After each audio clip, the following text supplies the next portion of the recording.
Welcome to Pigeon Talk One-on-One, topic with conditioning, preparation, and system. Pigeon Talk with Jaime Lim and Aaron Claudio. Pigeon Talk One-on-One, powered by Talomi Probiotics, Bear Sale, Wingmaster, Bona Mix, Royalties, Victory, Gasty Pro, Burlington, Mikusin, Haggis.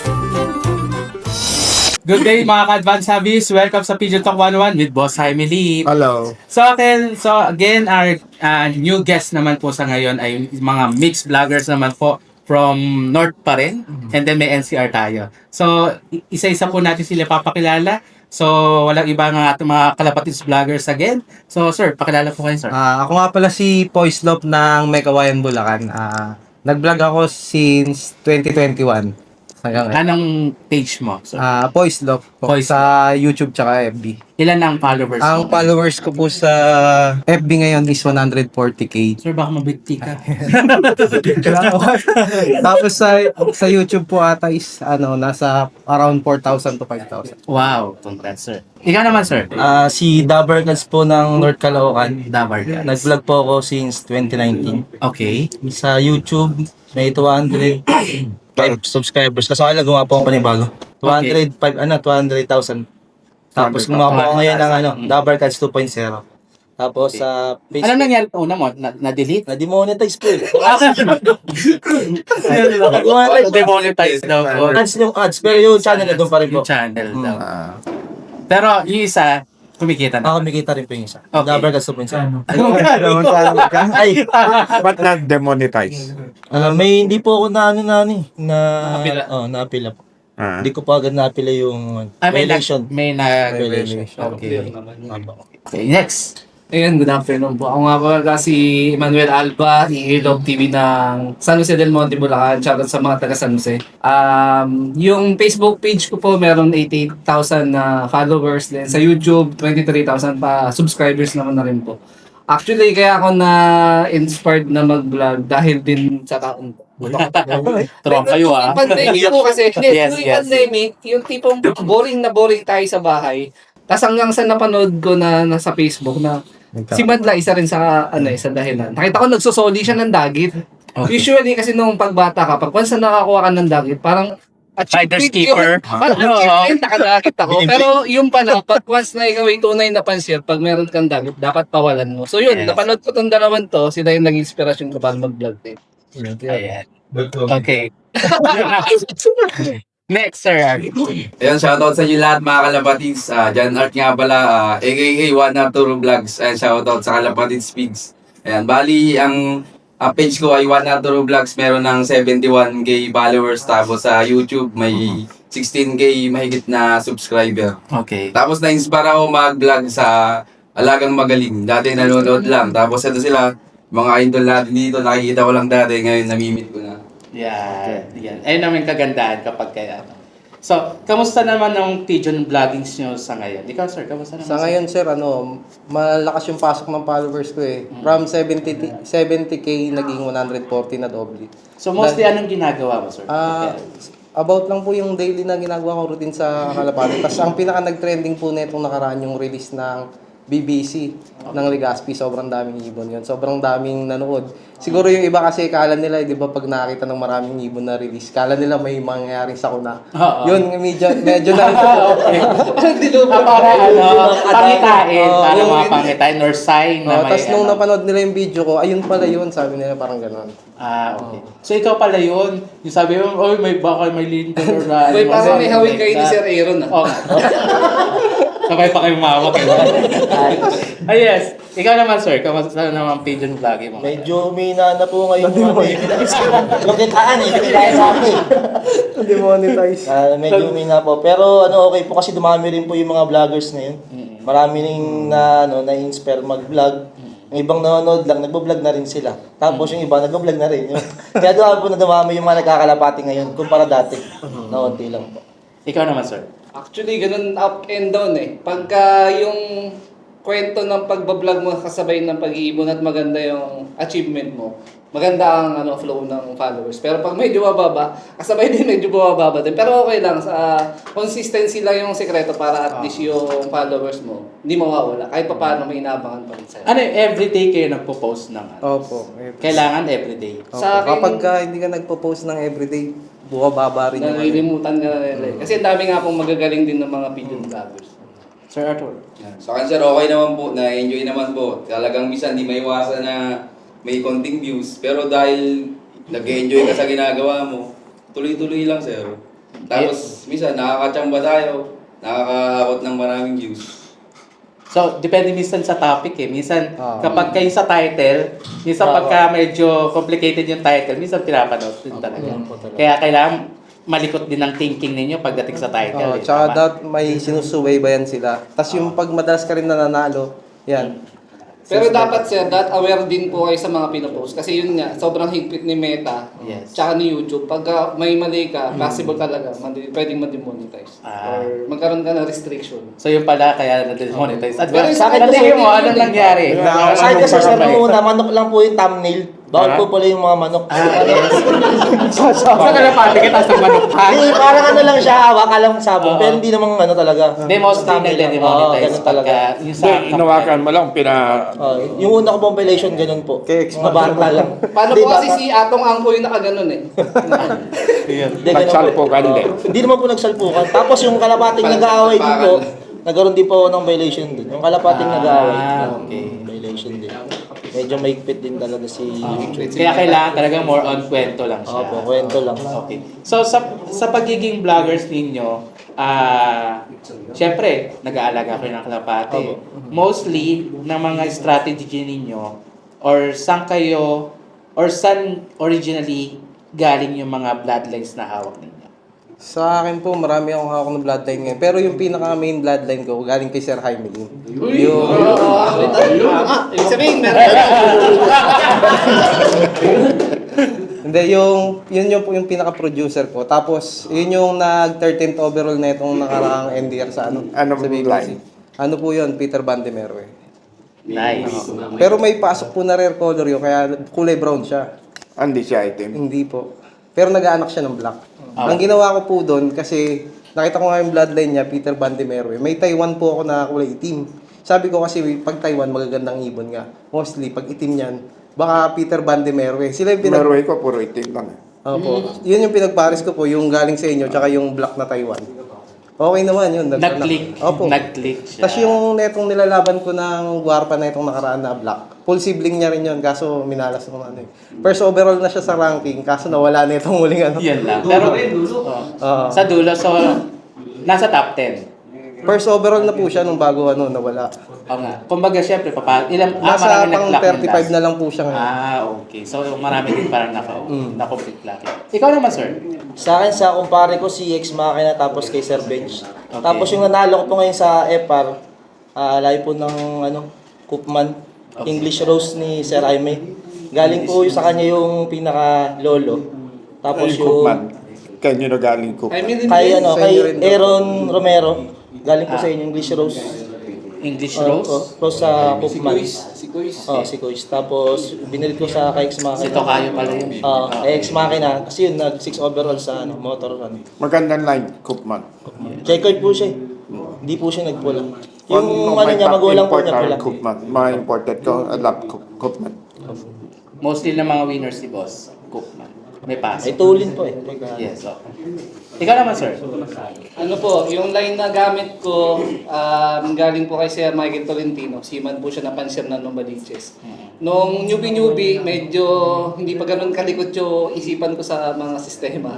Kahit pa paano po, nakapagpadulo po ako agad ng Javier Leyte sa BFRC. Wow, congrats. Yun nga lang po, nabitin siya ng matnog ng fourth lap na late ng 20 minutes so bumutas.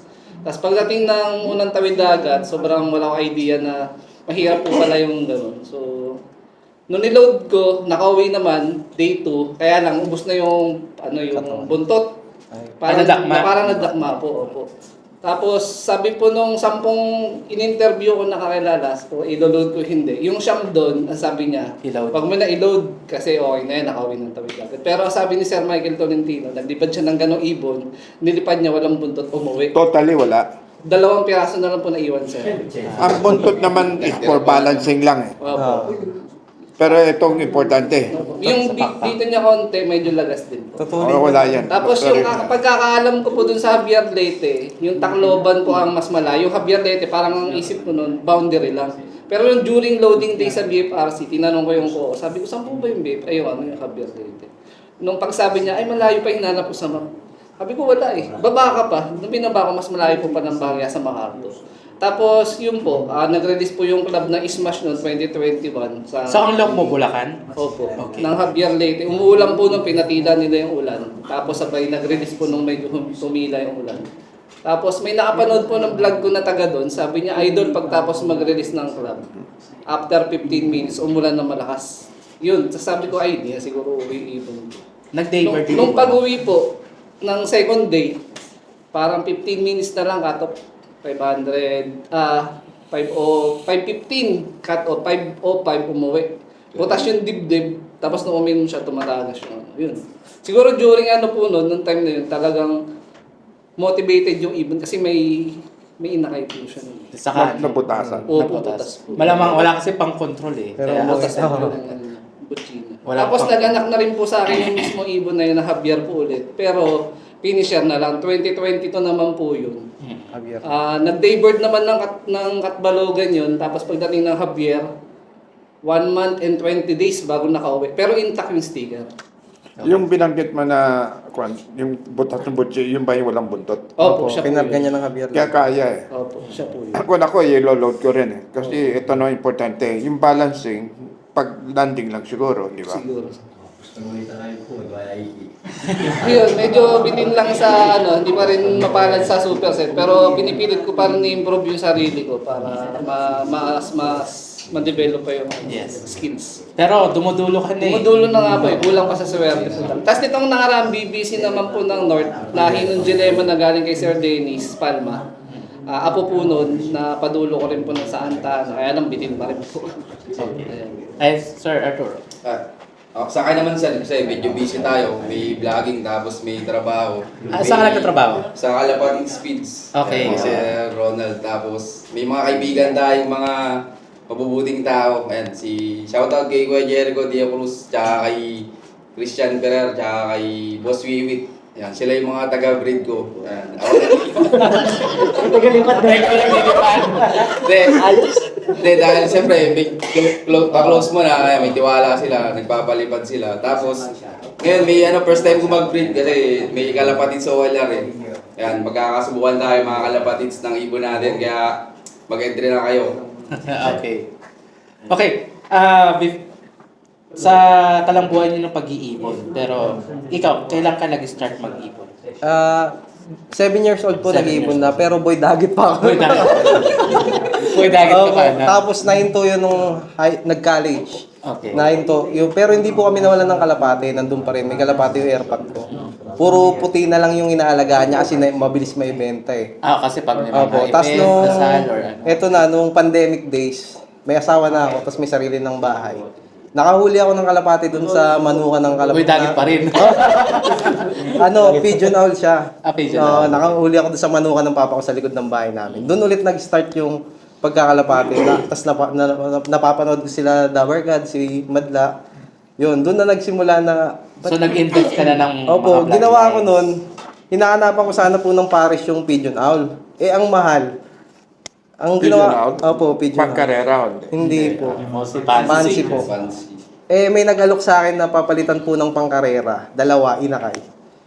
Doon po nagsimula yun. Nakaklabring yung binigay sa akin. Doon na nagsimula na sumali sa Tapos yun, tuloy-tuloy na po. Pero nung unang year ko po, 2021, puro gulong kasi puro bigay lang po yung palit ng Pati yung manok ng airpot ko, pinapalit ko ng kalapate. Naubos na. Tapos nung, yun, ang pagkakaalala ko, Laguna pa lang, parang ubos na yung ibon namin eh. Tapos nagkakasakit. Yun, hindi pa marunong mag-kondisyon eh. Tapos yun, sabi ko, gagawa ko, siseryosohin ko na, mag-invest na ako. Yun nga yung nabili ko yung yung direct high milim na ipon. Doon nagsimula, gumawa ako nung malaking loop. Doon din nag-boom yung vlog ko yung sa pagbuo ko ng loop. Bali, 24 days kong binuo yun, ako lang mag-isa. Kami dalawa ni Airpat. Day by day, binibidyoan ko yung pagbuo ng loop. Doon na nag-umpisa. Tapos, 2022. Bakal, binibel. Hindi po, kahoy lang. Kahoy lang. Okay. Tapos, yung 2022, yun, unang achievement ko, super set winner. Tuloy-tuloy po yun sa North, mula 2022 hanggang 2024. Netong 2025 lang na-stop. Nabutas. Puro super set winner po. Lahat ng kinakarga ko ng last lap, walang nawawala. Okay, Kompleto. congrats. Tapos sa South naman po ang 2023, Tacloban finisher. Tapos nung 2024, Tacloban clacker na. Tapos 2025. Ayan, umabot naman ng Tacloban. ng Tacloban pero hindi umuwi ng MacArthur. Nag-clock ng Tacloban. Opo, yun. MacArthur race, hindi siya. Oo, hindi na Okay. Ikaw naman, sir, ilang taong ka nag-start mag-ibon? Nung bata pa po, grade 5, kasi yung pinsan ko nanguli ng kalapati sa kapitbahay. Boy, dagit ka din. May ganyan ako sa tiga-benta ako eh. Sa 20-30 lang dati eh. May baong ka na eh. Alam mo sa tingin ko, parang lahat yata nag-iibon, parang naging boy dagit dati. nag-start. Oo, So, nag-start. Pagka yung literally, ako naman, aminado naman din ako. Nagkabistuhan Oo. Kasi, ako 1995 ako nag-start. Talagang, syempre, hirap pa tayo maghanap ng mga... Tsaka wala pa pong club gano'n. Wala pa, hirap Wala pa eh. rin idea sa mga sir. Puro petsa pa lang, alam mo, yung mga binibili ko, mga sari ko pa ilong eh. Mga uso pa yung mga sari ko pa ilong. Tapos, mga pigeon owl, marami din pigeon Yung owl. PHA nga po dati, ang alam ko doon, Philippine Homer Association. Kasi malalaki lang. Malalaki lang.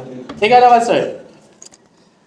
Ay, sir, nag-start ako nung yun, 2021. Papang sa akin ah. Ayun, Ilan taong ka nun, sir? Ay, hindi, bumalik pa pala ako 2021. Pero second year high school, yung kapitbahay ko po mismo katabi. May Dinagitan mo rin. kalapati po sila. Pero munti ka na din. Sabi po yun, bali tuwing meron silang karera, sabi sa Hagis Alabang, Hagis Divisoria, parang ganon. Kaya po, sabi ko, ang layo. Yung pala sa totoong buhay, parang training lang pala sa atin yun. Pero makamahana po ako nun kasi nakikiabang ako sa may gilid ng bakod namin kasi bakod ng pagitan. Sabi niya, saan nahagis kuya? Sabi niya, Alabang. Sige, antay tayo. Pero ang katabing bahay lang po. Marites din ka pala nun. Opo, Marites. nakikiano lang ako nun eh, kasi bata. Tapos yun nga, amaze na amaze ako. Tapos nag-alaga rin ako ng mga 2-3 kalapati. Ang problema, nag-overfly. Hindi ko alam kung paano yung system. Sabi daw kasi nila, kulong mo lang na 1 linggo. Pag nakulong mo 1 linggo, matcher na. So matatanda na, may edad na yun. Eh, wala po. Hindi ko po alam na gano'n. Uso pa yun dati, mga babagusan mo. Tapos papaano mo lang sa bubong. Tapos yun, babalik na. Minsan, talagang may chance na Tapos mag-overfly. pag bakasyon po, nag-aalaga ako ng kalapati. Pag back to school, Benta binibenta na. na po ulit. Tapos yun, Okay. hanggang sa, 2021 po ako nagkarera. Derby na. Ikaw, sir, kaya anong age ka nag-start magkalapati? Tulad nila sir, bata pa lang din po. Tapos siyempre, boy dagit din. Nag-start. Dati nagawa pa ako ng maliit na kulungan. Tapos ang patwa ko pa nun sir, baaw na may BS crumble. Kasi yung lolo ko nagmamanok, ako minsan nagapagpakain. Kaya yun. Ayun ang pakain ko. Anong Oo. pagkain ng manok? Hindi Pambitan, pagkain no? ng ano. May Italia ako, pag pumunta, nihilaan ko. May Ay, boy, sigsig. dagit. Teknik nun ah. Tapos 2012, yan, sumali na tayo sa club na sa Pangil Laguna.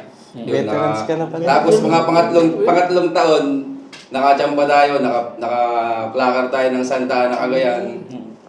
Tapos ang magulang nun, galing lang sa dagit. Oo. Tanda ko nun, yung ibon na yun, ang sing-singi BFRC yan. Shoutout sa mga kailangan. Tumukol pala sa'yo. Oo. Tapos, ang nakakatawa kasi doon, may tatak sa backpack eh. Siyempre dati, bata ko, malupit to, may tatak sa backpack eh. Kaya kindred ko. Tapos, unang anak, nag-overall agad, third overall. Tapos sa PSU, dahil saktong pang 20 yung complete clock, kaya naging pang 20 ako. Kaso Siguro naman, naranasan nyo nang gumawa ng mga cage tapos may tali. Meron po. Meron. Kasi dati meron na. Meron mismo, meron. Talaga pang dagit talaga na.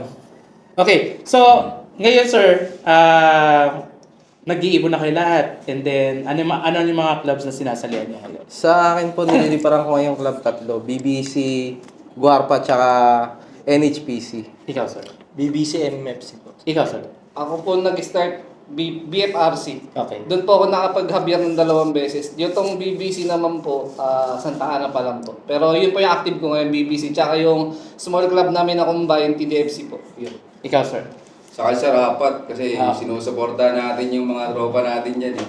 Sa ano tayo, sa ULPA, tapos sa SLRPC, tapos BBC, tsaka CLNPA. Okay. So, before we end, may gusto ka bang i-shout out or pasalamatan? Ayun. Shoutout sa mga Team Lawa dyan, Team Lawa All-Star sa sumali kami sa Alegre. Tapos sasali rin kami sa Kalapatid sa OLR. Supportahan natin yung Kalapatid sa OLR. Maraming salamat kay Sir Ronald, kay Sir Ariel Tolome. Yan. Sa pag-invite dito sa amin. Maraming salamat. Yan. Sa mga Kalapatids vlogger, thank you. Tsaka sa magulang ko, kay mama at papa, supportado yung pagkakalapati ko. Kapag wala ako, sila yung nag-asikaso. Nilinis ng kulungan. Wow. All. Tsaka yung asawa ko rin, shoutout. Okay. Ikaw, sir. Shoutout din sa sa asawa ko, pinayagan ako dito. At least di ka Siya, tumasya. siya nag-aalaga ng mga anak namin eh. Okay. Siya nagtatrabaho. Kaya naisipan ko rin mag-vlog para makatulong. Okay. Kaso nga lang, pang-entry lang din.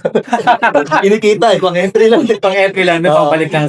Shoutout sa kaila team coaching, kaila X Machina, sa mga kaibigan, kay Sir Bench, kay Sir Ronald, sa Team Kalapatids. Yan, supportahan niyo yung OLR ng Kalapatids. Yan, sana supportahan niyo. Yan.